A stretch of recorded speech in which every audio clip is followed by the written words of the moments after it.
Ashwat Damodaran menyatakan bahwa if you have D atau discount rate and you have CV or cash flow, so you have discounted cash flow. Artinya, jika kalian memiliki discount rate atau tingkat diskonto dan juga cash flow atau arus kas, maka kalian sudah mendapatkan yang namanya discounted cash flow. Assalamualaikum warahmatullahi wabarakatuh. Perkenalkan, nama saya Yovan Syahardianto Wibowo. Saya merupakan mahasiswa dari Politeknik Keuangan Negara STAN dari program studi Diploma 3 Penilai atau Pajak Bumi dan Bangunan tahun 2017. Pada kesempatan ini, saya ingin berbagi tentang bagaimana sih cara menilai suatu objek dengan menggunakan pendekatan pendapatan, yaitu dengan menggunakan metode DCF atau Discounted Cash Flow. Selamat menyaksikan dan semoga bermanfaat.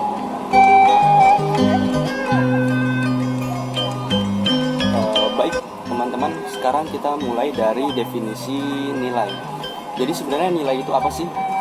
Nilai itu adalah suatu opini dari apa? Opini dari suatu objek penilaian tapi berdasarkan data dan fakta yang ada. Yang namanya opini adalah merupakan sebuah pendapat. Artinya apa? Artinya hasilnya pasti akan berbeda-beda.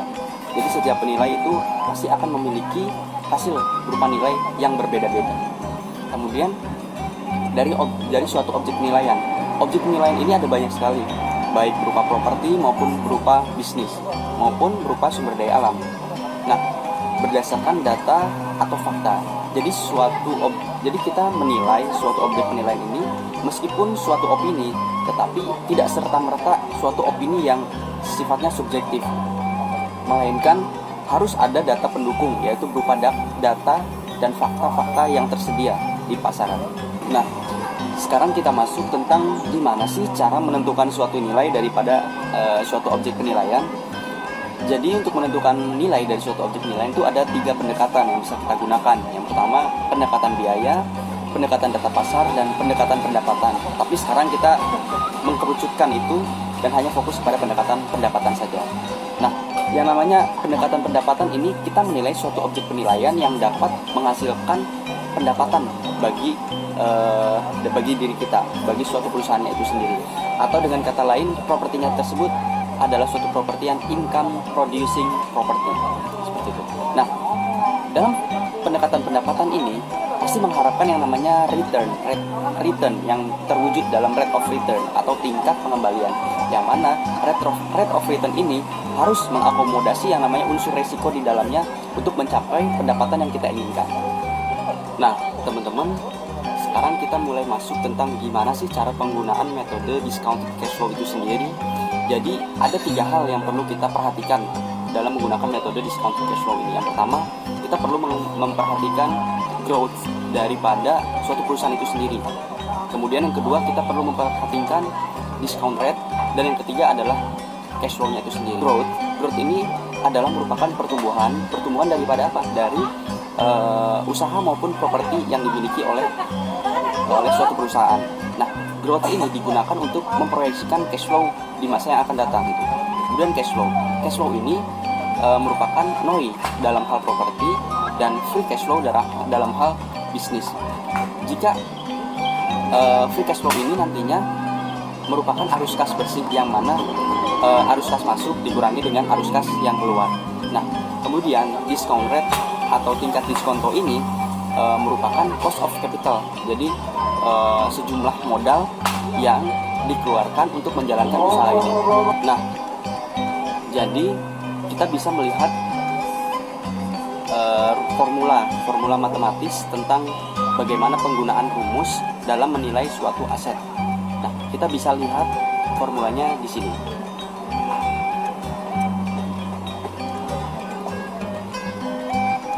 Rumus mencari value of asset sama dengan expected cash flow 1 dibagi dengan 1 ditambah R atau 1 ditambah tingkat diskonto, kemudian ditambah dengan expected cash flow tahun kedua dibagi dengan 1 ditambah tingkat diskonto dipangkatkan dengan 2 ditambah expected cash flow tahun ketiga dibagi 1 ditambah tingkat diskonto dipangkatkan dengan R dipangkatkan dengan 3, sedemikian hingga ditambahkan dengan expected cash flow tahun ke N dibagi dengan 1 ditambah tingkat diskonto dipangkatkan dengan N. Jadi teman-teman setelah memiliki growth, kemudian telah memiliki tingkat diskonto dan telah memiliki cash flow, maka teman-teman tinggal substitusikan saja nilai-nilai tersebut, dimasukkan ke dalam rumus dan akan didapatlah value daripada asetnya itu sendiri. Baik teman-teman, setelah kita mengetahui model matematis untuk menentukan suatu nilai daripada aset, sekarang kita akan membahas konsep metode DCF-nya itu sendiri dengan menggunakan mitos-mitos yang dikemukakan oleh Aswath Damodaran.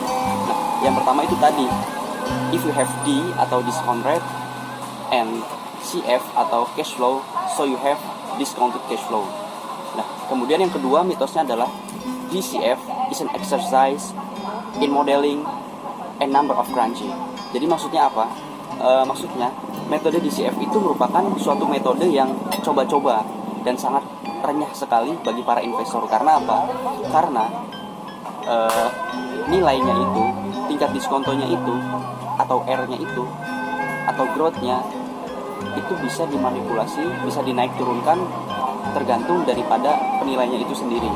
Nah, tapi menurut Aswath Damodaran menyatakan bahwa sejatinya berdasarkan realita yang ada untuk menentukan tingkat diskonto dan growth-nya itu diperlukan kehati-hatian dan kecermatan, sehingga apa? Sehingga hasilnya bisa dipertanggungjawabkan seperti itu.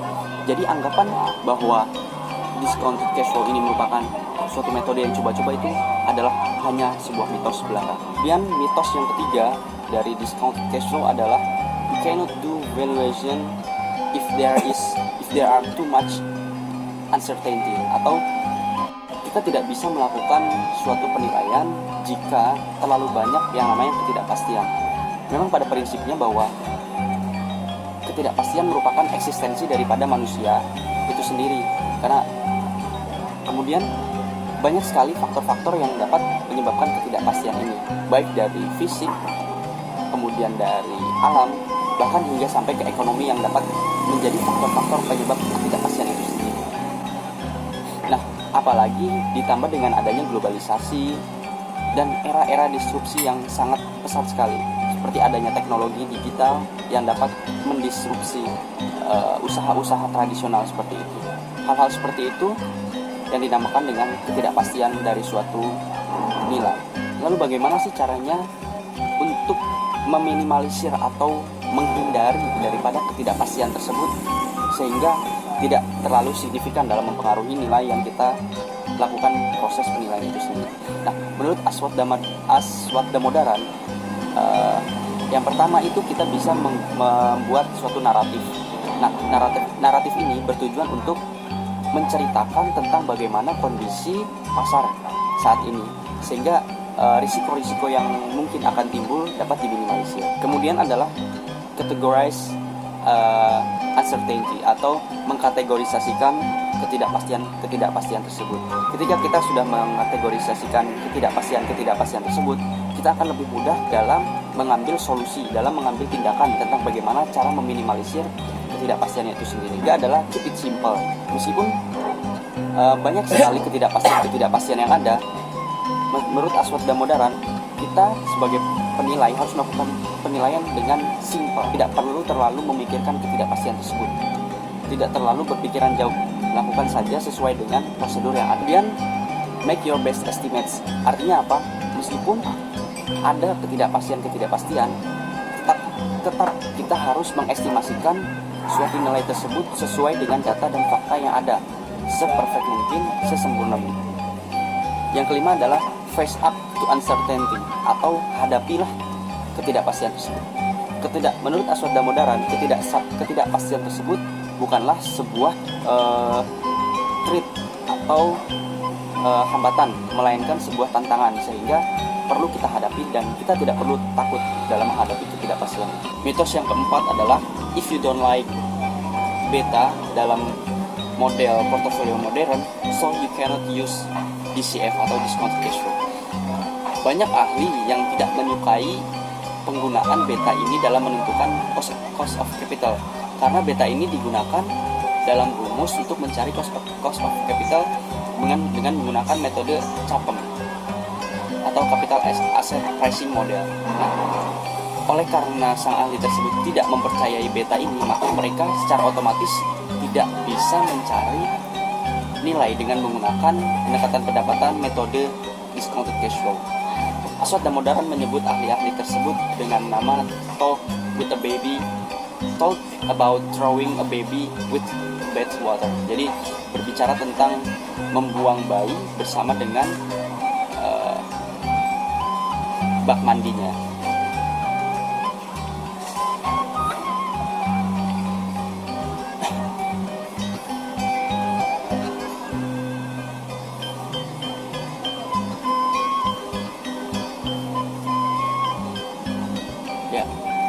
Padahal yang sama-sama kita ketahui bahwa beta ini merupakan suatu komponen yang sangat penting dalam menentukan cost of capital dari suatu aset. Ya, tadi sudah disampaikan bahwa dari rumus CAPM-nya itu sendiri, beta ini digunakan. Nah, menurut para ahli yang tidak setuju penggunaan beta ini, menyatakan bahwa mereka tidak setuju bahwa mereka hanya fokus kepada risiko-risiko yang tidak bisa didiversifikasi, sehingga mereka tidak perlu yang namanya beta.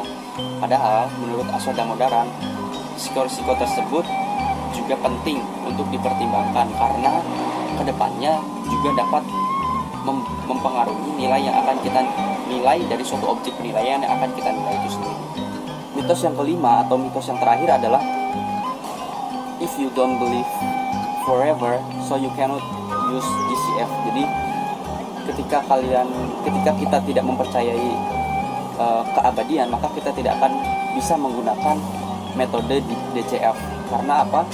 Karena metode DCF ini erat kaitannya dengan going concern. Jadi suatu perusahaan tersebut akan bergerak seterusnya sepanjang masa, gitu. Tidak akan pernah berhenti. Nah, dengan adanya konsep going concern ini, maka perlu adanya konsep terminal value. Jadi pada tahun ke X, misalnya tahun terakhir yang didapat cash flow-nya adalah tahun 2018, maka tahun 2019-nya itu kita asumsikan cash flow-nya sama dengan tahun 2018, sehingga pada tahun 2019 ke sana itu kita menggunakan konsep terminal value, sehingga rumusnya akan seperti ini.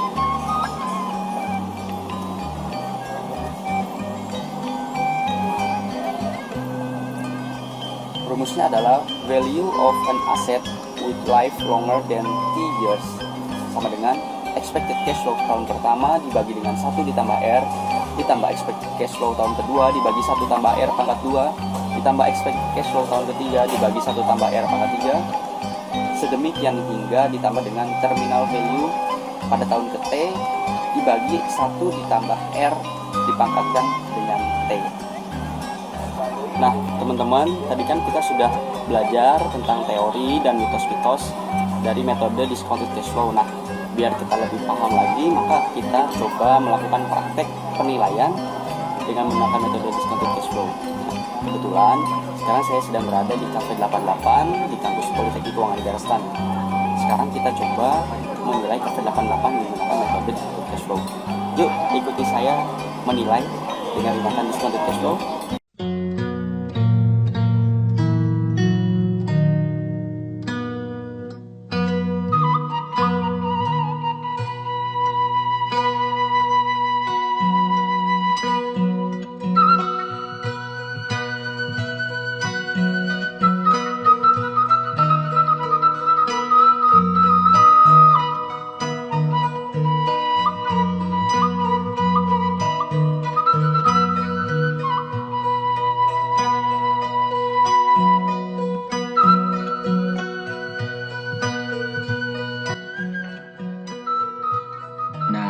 Jadi sekarang kita mulai praktek menilai dengan menggunakan metode discounted cash flow. Yang pertama, kita mengetahui bahwa discount rate-nya adalah sebesar 10%. Kemudian cash flow pada tahun pertama Rp158.500.000. Cash flow pada tahun kedua Rp190.200.000. Cash flow pada tahun ketiga Rp317 juta. dan terminal value-nya adalah 3 miliar 170 juta rupiah. Terminal value didapat dari cash flow pada tahun ketiga, yaitu 317 juta rupiah, dibagi dengan discount rate sebesar 10%. Maka rumusnya adalah value of KV88 sama dengan expected cash flow tahun pertama dibagi 1 ditambah tingkat diskonto ditambah expected cash flow tahun kedua dibagi 1 ditambah tingkat diskonto dipangkatkan 2 ditambah expected cash flow tahun ketiga dibagi 1 ditambah tingkat diskonto dipangkat 3. Sedemikian hingga ditambah terminal value pada tahun ke-T dibagi 1 ditambah tingkat diskonto dipangkatkan dengan T. Maka didapatkanlah value of KV88 atau nilai dari KV88 yaitu sebesar 2.924.793,49 rupiah. Nah, baik teman-teman, demikianlah materi tentang penilaian dengan menggunakan pendekatan pendapatan metode discounted cash flow. Bagaimana, apakah sudah mengerti? Semoga teman-teman bisa menyerap ilmunya dan semoga bisa bermanfaat buat kita semua sehingga dapat digunakan dan diaplikasikan dalam kehidupan sehari-hari. Saya akan tutup sesi ini dengan sebuah quotes dari Aswath Damodaran. Beliau menyatakan untuk para penilai bahwa I describe as Kim Kardashian of valuation. Jadi saya mendeskripsikan diri saya sebagai Kim Kardashian. Kim Kardashian-nya penilaian gitu. Jadi Kim Kardashian ini merupakan seorang model artis Bollywood gitu ya. Nah tapi jadi kita perlu juga menjadi model, tapi bukan model dalam hal perfilman ya, tapi model dalam penilaian. Jadi kita adalah model penilai yang harus memiliki reputasi, kompetensi dan kapabilitas yang tinggi sehingga kelebihan-kelebihan kita dapat diaplikasikan dalam kinerja kita sehingga dapat diteladani oleh banyak orang dan pada akhirnya dapat bermanfaat untuk sesama. Akhir kalam, wabillahi taufiq wal hidayah. Wassalamualaikum warahmatullahi wabarakatuh.